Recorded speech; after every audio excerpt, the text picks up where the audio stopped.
Si Ja Morant 4 straight wins na dito sa Memphis. Mas marami pa siyang panalo kontra sa Pistons na meron namang 27-game losing streak as of December 27.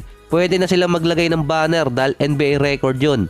Nakasecure naman ang Memphis ng panalo sa last game nila versus Pelicans mula sa alley-oop play nitong si Marcus Smart papunta kay Ja Morant.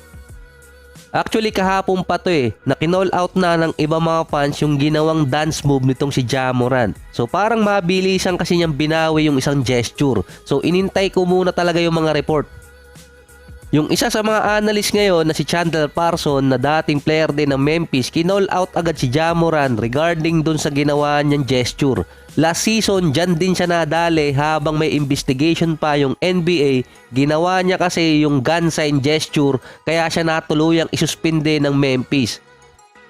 Mainit pa yung ibang analyst dito kay Ja Morant dahil kakabalik lang niya galing suspension. Pero grabe naman yung ginagawa niya ngayon pagbalik.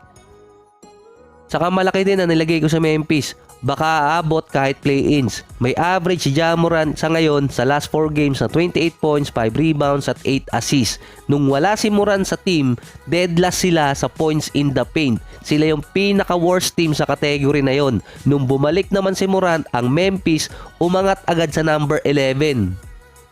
Karamihan ng points itong si Morant galing doon sa category kung saan pinaka-dead last dati ang Memphis. Sa standing din as of December 27, 5 games behind sa number 10 ang Memphis dahil late din sila ng 2 games sa schedule. Sa gitna naman ng West standing, nagkakaroon kasi ng losing streak sa ngayon.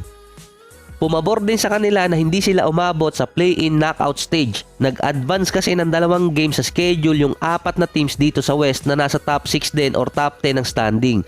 Pero sa next 3 games ng Memphis, critical naman yon para makahabol sila. Dahil ang makakatapat naman nilang team ay kasama sa top 6, Denver, Clippers at Sacramento. Tight schedule yon hanggang January 10. Yung kinall out naman sa kanya ng ibang fans at analyst na gesture na ginawa niya di umano sa Pelicans game, celebration niya yon. Dance move yon na trend dito sa New Orleans or Louisiana. Ginagawa yon ng mga football player doon kapag naaagawa sila ng touchdown. So hindi ko lang maipakita yung buong clip kasi nga mahigpit sa copyright. Yung kamay kasi doon or sa dance move na yon merong gun sign. Pero sa ibang clip naman, iba yung ginagawa ng mga players. Yung mga fans mismo ng New Orleans na gets agad yung move na ginawa ni Ja Morant. Kasi nga yung Louisiana ay football state. Mismong mga fans ng New Orleans pinagtanggol agad si Ja Morant na hindi naman gun sign yung ginawa niya. Ang reference kasi ng sayaw ni Morant, rock your hips. Kahit yung tatay ni Morant nagsayaw din nun. Pero alam nyo na naaasar na rin yung Memphis sa tatay ni Morant nung nakaraan dahil siya yung sinisisi ng management kung bakit nasuspinde yung anak niya. Yung dance move na rin na yun, ginawa dati ni Bones Hyland pero na-call out siya ng ibang analyst sa NBA. Kasagsagan din kasi yun ang suspension kay Morant. Pinost na rin ni Ja Morant kung anong ibig sabihin ng celebration niya.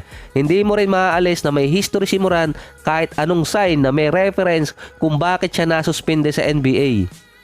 So baka pagka-upload ko nito saka maglabas ng statement ng NBA tungkol dun kay Ja Morant dahil laman ulit siya ng ibang sports website at dito sa Twitterverse. Pero pinagtanggol naman nga siya ng ibang New Orleans fans.